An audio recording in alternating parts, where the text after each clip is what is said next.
According to new evidence submitted in court this week as part of Donald Trump's New York fraud trial that was made public this week, I should say, Donald Trump allegedly inflated the value of Mar-a-Lago to 20 times of what his own tax representative said that the property was worth.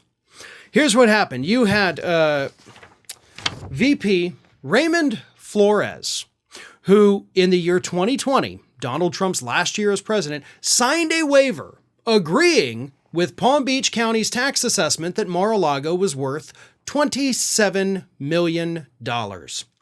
Donald Trump, on the other hand, that same year claimed that the property was worth $517 million. He has, of course, in recent weeks posted on Truth Social that the property is probably worth, $1.5 billion.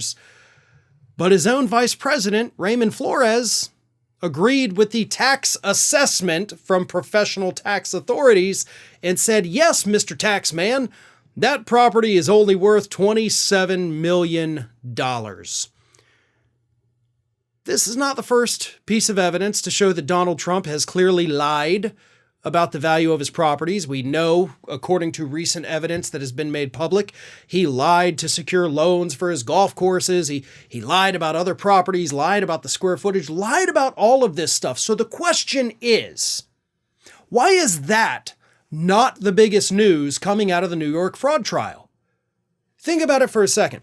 This evidence that is being made public from this trial is showing us routinely and repeatedly how Donald Trump changed the values of his properties to suit his needs of the day.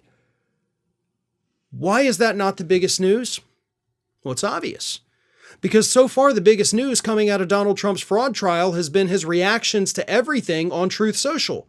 The lies that he has been telling the reporters outside the courtroom every time he steps outside, either at the end of the day or before he goes in for the day. He's telling reporters crazy, stupid things. He's attacking the judge. He's attacking Letitia James. Those are the things that make the headlines. And now it all becomes crystal clear why Donald Trump is doing that, right? We know he hates these people. And we know that he feels threatened. So he threatens these people. But I think now, based on all of this information that, again, it'll pop up in a headline and disappear in an hour, I think the reason that Donald Trump is going so ballistic on social media is not because he's completely terrified of his future. He's doing it to distract us all from the information coming out at this trial. That is what I firmly believe at this point. Because again, what are you hearing people talk about? Hell, what have you heard me talk about? It's been Donald Trump's reactions about the judge and the prosecutor and the gag order and how much he hates everybody. And of course, he'll lie about the values, and then those lies get carried into the media. Again, we all get sucked into the trap. I've been sucked into the trap, and I'm willing to admit it.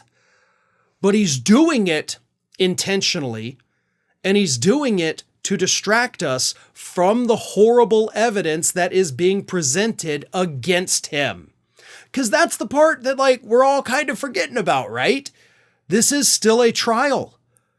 This is still an attempt by the state of New York to prove that this man has been lying about his businesses and their profitability and his worth for years and years and years. And they're doing a bang-up job of it. So every time there is a new piece of evidence like this that shows how corrupt Donald Trump is, what does he do? He'll get on Truth Social. He'll say something crazy and outrageous.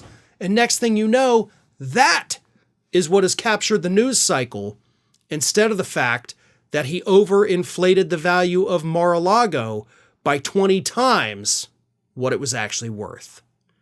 That should be what we're paying more attention to as this trial goes on. Hey everyone, this is Aspen. And did you know that for the low cost of $0 per day, you can subscribe to the Fair and Balanced YouTube channel? We also encourage you to like, comment, and share. But again, click that subscribe button and help Aspen not be so grumpy.